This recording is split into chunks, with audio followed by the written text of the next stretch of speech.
देव ने मदद कर ली, बजरंगबली ने मदद कर दी। बजरंगबली तुम्हारे गुलाम नहीं। अरे उन्हीं पवन देव ने, बजरंगबली ने तो तुम्हारे गले में फंदा डाल दिया है कि तुमने जो कुछ कह दिया है उसकी तुम भरपाई नहीं कर सकोगे। 11 दिन के अंदर समय देता हूं, 11 दिन के अंदर माफी मांग लो, गलती मान लो जो तुमने मेरी बहन के लिए शब्दों का उपयोग किया है।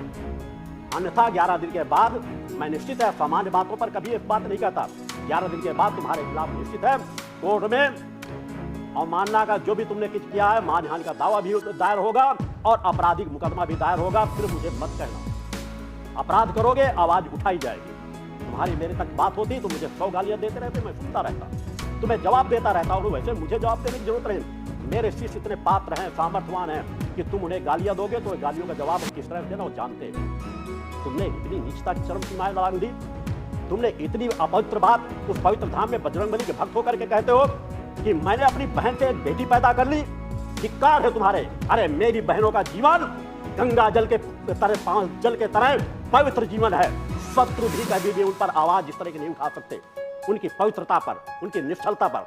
और तुमने मेरी बहन को अगर देखा होता, आज उनकी उम्र 90 वर्ष के आसपास होने वाली है। तुम उन्हें क्या समझोगे?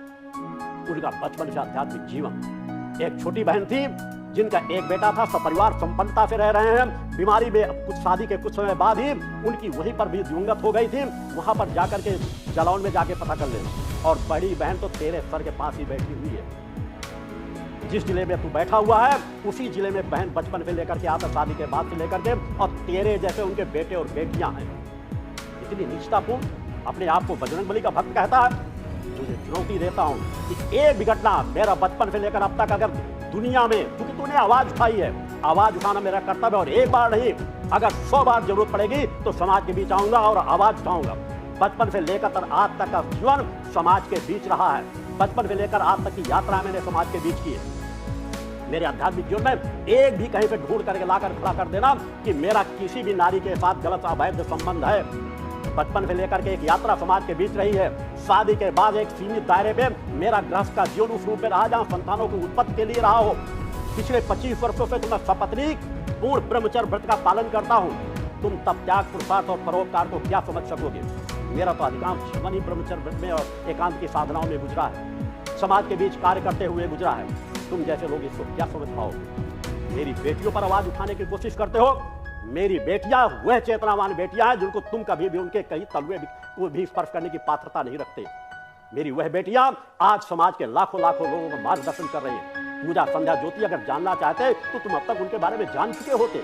उनको जान लेते तो शायद तुम्हें आवाज न उठाते। और याद रखना, अगर कभी भी भविष्य में कोई भी निगेटिव इस तरह की आवाज तुमने उन बेटियों के खिलाफ उठाया तो उन बेटियों की अगर एक आवाज उठेगी तो तुम्हें भागने का भी रास्ता नहीं मिलेगा। चुनौती होगी वो यहां नहीं, तुम्हें आकर के, तुम्हें उसी धाम में आकर के, तुम्हें वहीं पर आकर के तुम्हारा पर्दाफाश किया जाएगा। कैसे तुम्हें कहा लगे हो? मेरी यात्रा समाज के सामने है। बचपन से आज तक की यात्रा समाज के सामने है। निर्भीकता, निडरता का जीवन जीता हूं और बच्चों को भी निर्भीकता, निडरता का जीवन दिलाता हूं। मेरे बच्चे, मेरी बच्चियां पूरे मानवता कल्याण के लिए जिन्होंने अपने जीवन को समर्पित किया। तुम्हारा जीवन किस प्रकार का है वो मुझे ज्ञात है।